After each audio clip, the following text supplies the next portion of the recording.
Morning friends, so welcome to the prelims booster session. आज का पहला टॉपिक है वासेनार अरेंजमेंट। आपके इंटरनेशनल रिलेशंस के लिए टॉपिक इंपॉर्टेंट है।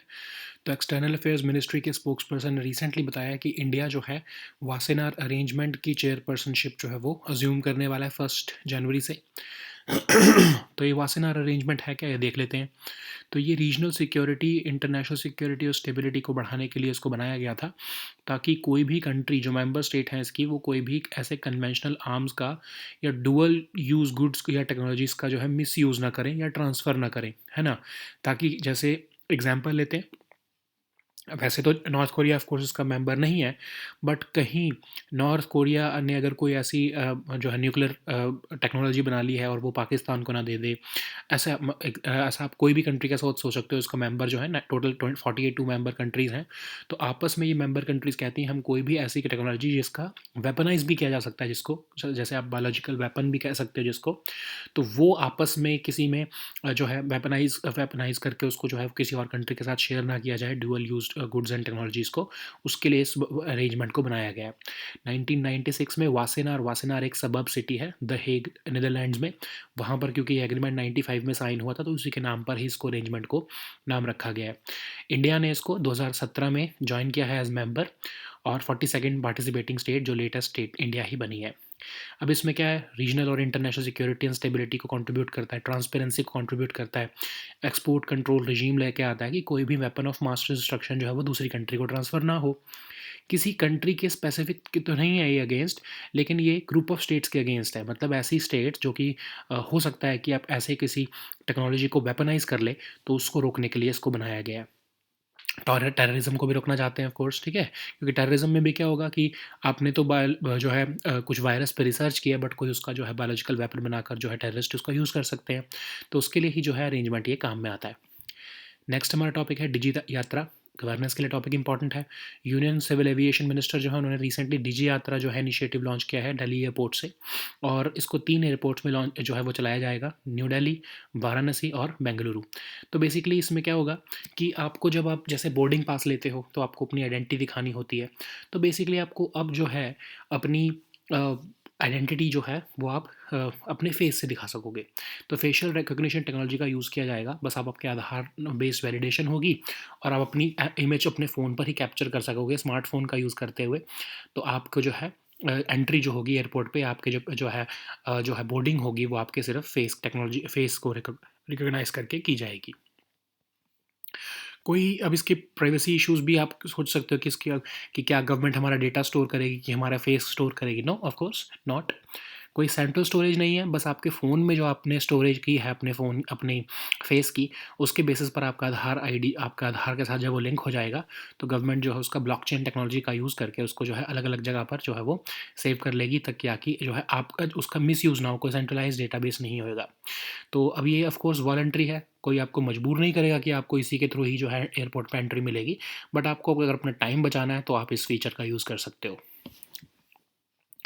नेक्स्ट टॉपिक हमारा है एक्सरसाइज अग्नि वॉरियर। सिक्योरिटी के लिए टॉपिक इंपॉर्टेंट है। तो सिंगापुर और इंडियन आर्मी की 12th एडिशन ऑफ एक्सरसाइज अग्नि वॉरियर जो है वो रिसेंटली कंक्लूड हुई है।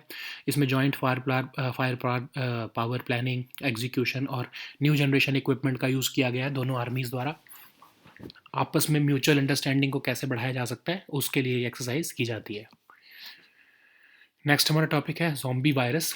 साइंस एंड टेक के लिए इंपॉर्टेंट है। तो यूरोपियन जो रिसर्चर्स हैं वो रशिया के साइबेरियन रीजन में जो है रिसर्च कर रहे थे, और उन्हें 13 ज़ॉम्बी वायरसेस जो हैं वो रिवाइव कर दिए हैं। बहुत ही खतरनाक ये एक सिचुएशन एमर्ज हुई है।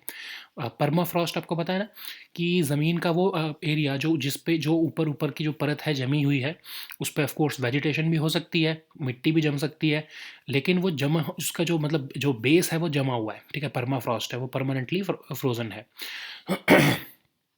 उस परमाफ्रॉस्ट के नीचे बहुत से वायरस दबे हुए हैं, है ना। तो जो यूरोप के रिसर्चर्स हैं उन्होंने गलती से जो है 13 ज़ॉम्बी वायरसेस जो है वहाँ से निकाल लिए हैं, जिनको हम पेंडोरा वायरस याडोमा भी कह सकते हैं। कहा जा रहा है कि ये 48,500 साल पुराने वायरस हैं जो नीचे दबे हुए थे, जो कि यूकेची अलास नाम की जो लेक है याकुतिया रशिया में, वहाँ से उसके नीचे से निकाले गए हैं। तो अब ये वायरस अगर तो ये किसी लिविंग ऑर्गेनिज्म के कांटेक्ट में आ गए, इनको अगर मिल गया आपस में जो है वो जो है लिविंग होस्ट मिल गया इनको कोई और ट्रैवल करने का, तो ये हमारे लिए बहुत ही डेडली हो सकते हैं। क्योंकि अब इसमें हम ज़ॉम्बी वायरस क्यों बोलते हैं, क्योंकि जो मोस्टली जो वायरस हज़ारों सालों से नीचे दबे हुए हैं, जिनका कोई स्कोप नहीं है एमर्ज होने का, अगर वो किसी तरह से एमर्ज हो जाएँ और वो क्योंकि वो इन्फेक्शियस भी बहुत ज़्यादा हैं, तो वो हमारे लिए हेल्थ डेंजर जो है वो प्रेजेंट कर सकते हैं। ये एक यूरोपियन जो हमारे रिसर्चर्स हैं, इन्होंने, साइंटिस्ट ने ऐसा कर दिया है। होपफुली, टच वुड, अगर ऐसा हुआ कि ये ऐसा ना हो, रादर कि ये वायरसेस जो है इनको कोई लिविंग होस्ट नहीं मिलना चाहिए। नेक्स्ट हम टॉपिक देखते हैं बेगट। बेगट क्या है? आपके आर्ट एंड कल्चर के लिए इंपॉर्टेंट है। तो एक फ्रेंच ब्रेड होती है, इसको यूएन के इंटेंजिबल कल्चरल हेरिटेज लिस्ट में जो है वो शामिल कर लिया गया है। Long and thin loaf of जो है ये ब्रेड होती है, फ्लावर, वाटर, सॉल्ट और यीस्ट से बनाई जाती है फ्रांस में, और फ्रांस की बेसिकली स्टेपल डाइट है ये। और इंटेंजिबल कल्चरल हेरिटेज क्या होता है? मतलब कि जो एक जनरेशन से दूसरी जनरेशन में ट्रांसफ़र हो रहे हैं, कोई इसको जो है पता नहीं है कि कब से एमर्ज हुआ है ये पर्टिकुलर चीज़, चाहे ओरल ट्रेडिशन से ट्रांसफ़र हो रही है, इसको बनाने की टेक्निक, परफॉर्मिंग आर्ट्स भी हो सकते हैं, सोशल प्रैक्टिसेस भी हो सकती है, रिचुअल्स, फेस्टिव इवेंट्स, कुछ भी हो सकता है।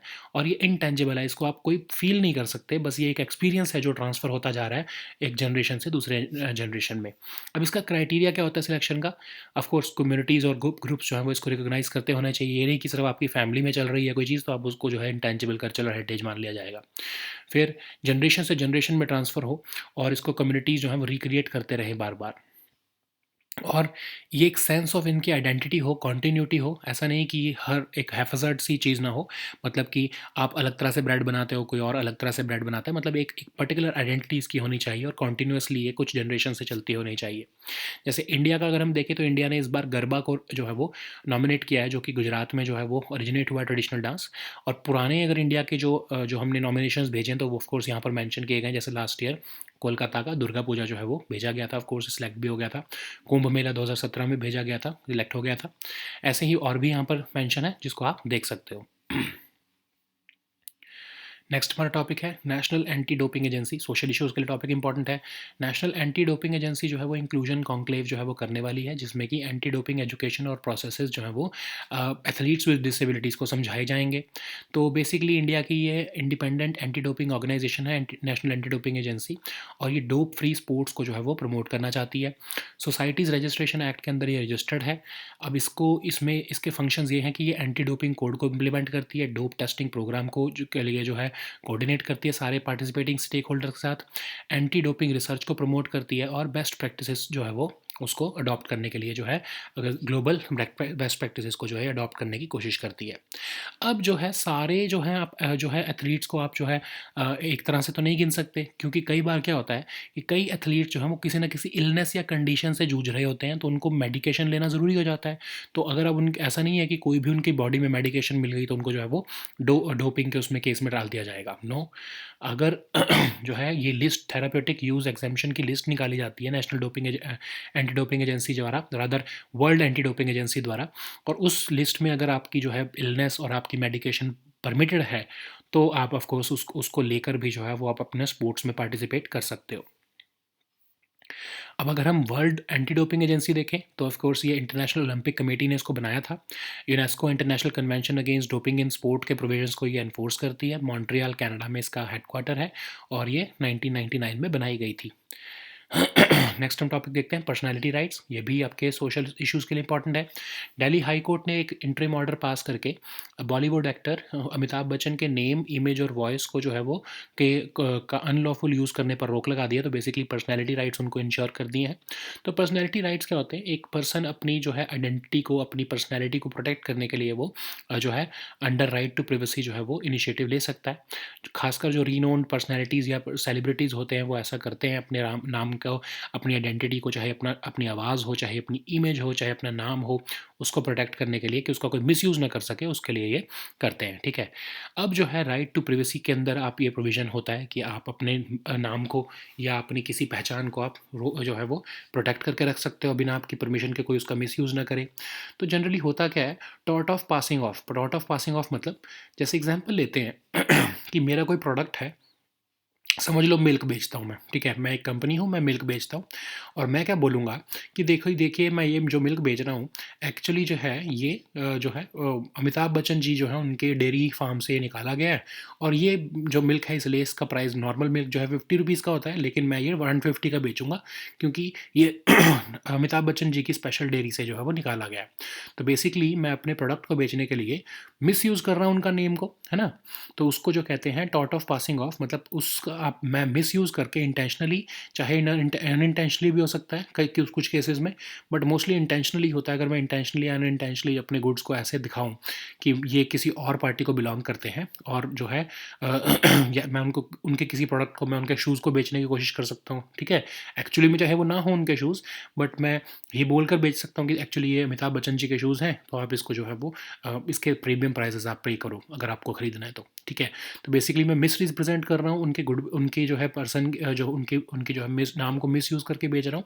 तो इसीलिए जो है पब्लिसिटी राइट्स जो है वो इंश्योर कर ली जाती है कि अगर मैं ऐसा करूँगा तो इसके इस वजह से मेरे ऊपर केस हो सकता है, क्योंकि उन्होंने अपने पर्सनैलिटी राइट्स को सिक्योर किया अंडर ट्रेडमार्क्स एक्ट और कॉपीराइट एक्ट। तो इंडिया में कोर्ट जजमेंट्स भी आई हैं शिवाजी राव गायकवाड़ वर्सेस वर्षा प्रोडक्शन के केस में और ICC development versus RV production enterprises के केस में, जिसमें कहा गया सुप्रीम जो है कोर्ट्स द्वारा, जिसमें ये कहा गया है कि अगर कोई ऐसा मिसयूज़ करता है, इंडिविजुअल्स के पास राइट है कि वो अपनी आइडेंटिटी को सिक्योर रख सके अंडर आर्टिकल 19 और 21 of the constitution of India, ठीक है? So now let us see all these topics in English. So the first topic is Wassenaar arrangement. This topic is important for your international relations. So External Affairs Ministry has recently informed that India will be assuming the chairpersonship of Wassenaar arrangement from 1st January 2023. So basically it's a regional and international security and stability arrangement, and which dissuades or which promotes transparency in conventional arms and dual use goods and technologies.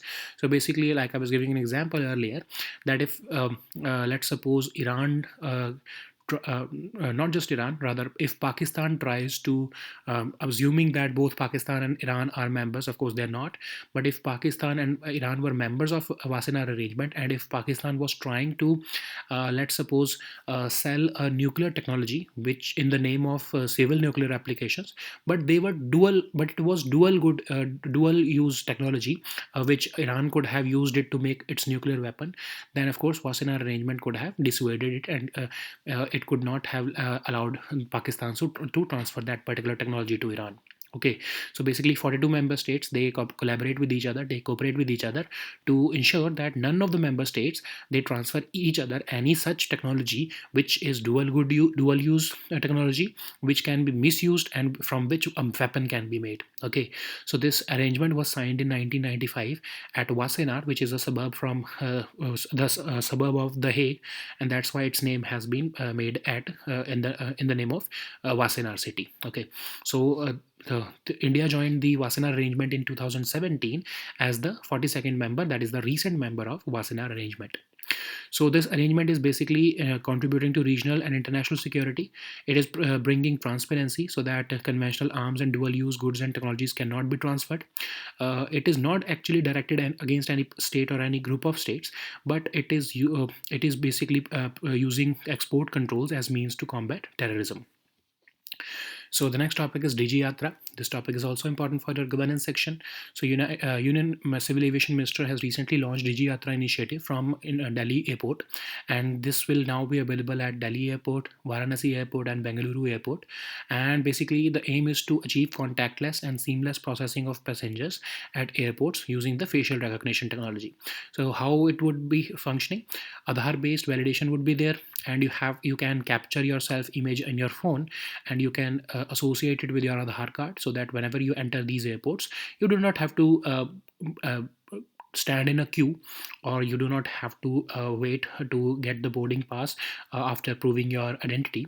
You can just use this technology, face recognition technology, or this through this Digiyatra app, and you can just get it into the airport. Okay, what are the features? Of course, there are privacy intact here. There is no central storage which is prone to misuse or which is prone to hacking. So for that, blockchain technology has been used, so that the just you can click your photo and it would be stored in your phone, and there would be no centralized server. So blockchain technology would be there. There would be multiple servers in which your data would be stored, so that even if one of them is compromised, the other can prevent your data. Other servers can prevent your data. So of course this is voluntary. It is not being made mandatory. It is voluntary if the passenger wants, and if the passenger wants to move quickly into the airport, and he or she does not want to stand in a queue, then this facility would be available for them. So the next topic is Exercise Agni Warrior. This topic is important for your security section. So 12th edition of Exercise Agni Warriors has recently concluded between Indian Army and Singapore Army. So basically joint firepower planning, execution and use of new generation equipment were made between the two armies. And basically the aim is to enhance mutual understanding. So the next topic is zombie virus. This topic is important for your science and tech section. So European researchers have recently revived 13 zombie viruses from Russia's Siberian region. So these viruses were actually hidden beneath the permafrost of this region, but due to the activities of these scientists, these viruses, which are being dubbed as Pandora virus yadoma, and they are touted to be about 48,500 years old. They have emerged due to the thawing of permafrost, and in the Yakutia region of Russia, these viruses have emerged. And why we are using the term zombie virus? Because this term is used for those viruses which have been which remain dormant for thousands of years, and these viruses have the potential to be infectious if they get into contact with live hosts. Okay. So the next topic is baguette. Baguette is a topic for your art and culture section. So baguette, a staple French bread, has been inscribed in the United Nations, UNESCO's rather, list of intangible cultural heritage. It's a long and thin loaf of bread made of flour, water, salt, and yeast, and it is consumed as a staple in France. So, what is intangible cultural heritage? The word intangible has been defined by UNESCO as any expression that has been passed from one generation to another generation, and it has generally been passed through oral traditions, performing arts, social practices, etc. And these traditions or these cultural heritages are being continued across the generations, and it is recognized amongst the communities or the groups to which they belong. Okay, so there is three pronged criteria for selection of these intangible cultural heritage. Of course, first, it should be recognized by communities and groups. It should not be specifically confined to a family or to a group, to just a few people.